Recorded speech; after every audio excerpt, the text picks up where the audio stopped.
السلام علیکم جی دوستو، کیسے ہیں آپ؟ رمضان المبارک میں روزہ رکھ کر سونا یہ کیسا ہے؟ اس سارا دن سوئے رہنا یہ کیسا ہے؟ آئیے سنتے ہیں امام محمد غزالی رحمۃ اللہ تعالیٰ علیہ کے مطابق۔ تو سب سے پہلے ہمارے چینل کو سبسکرائب کیجئے اور دیے گئے بیل کے بٹن پر بھی کلک کیجئے تاکہ آپ کو ہماری مزید اچھی ویڈیوز مل سکیں، آپ ان سے استفادہ حاصل کر سکیں۔ حضرت ابراہیم بن ادہم رحمۃ اللہ تعالیٰ علیہ کا فرمان معظم ہے، دنیا میں جو نیک عمل جتنا دشوار ہو گیا، قیامت کے دن نیکیوں کے پلڑے میں اتنا ہی زیادہ وزندار ہوگا۔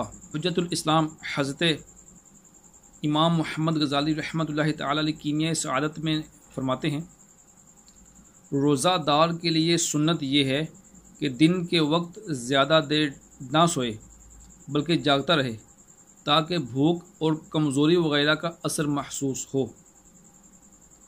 یاد رکھیے کہ اگرچہ افضل ہے کہ کم ہی سوئے، لیکن اگر پھر بھی کوئی ضروری عبادات کے علاوہ سو جائے تو وہ گناہ گار نہیں ہے۔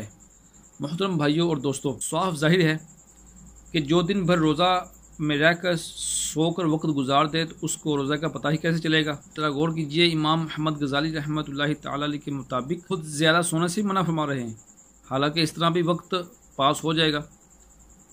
تو جو لوگ کھیل تماشوں اور حرام کاموں، ویڈیو گیمز اور اس طرح کے فضول کاموں میں وقت پاس کرتے ہیں، وہ کس قدر محروم اور بد نصیب ہیں۔ اس مبارک مہینے کی قدر کیجئے، اس کا احترام بجا لائیے، اس میں خوش دلی کے ساتھ روزے رکھیے اور اللہ عز و جل کی رضا حاصل کیجیے۔ دعا کرتے ہیں اللہ تعالی ہمیں فیضان رمضان سے مالا مال فرمائے اور اس مہینے کی قدر و منزلت کو پہچاننے اور اس کی بے ادبی سے بچنے کی توفیق عطا فرمائے۔ بہت بہت شکریہ، اپنا خیال رکھیے۔ السلام علیکم۔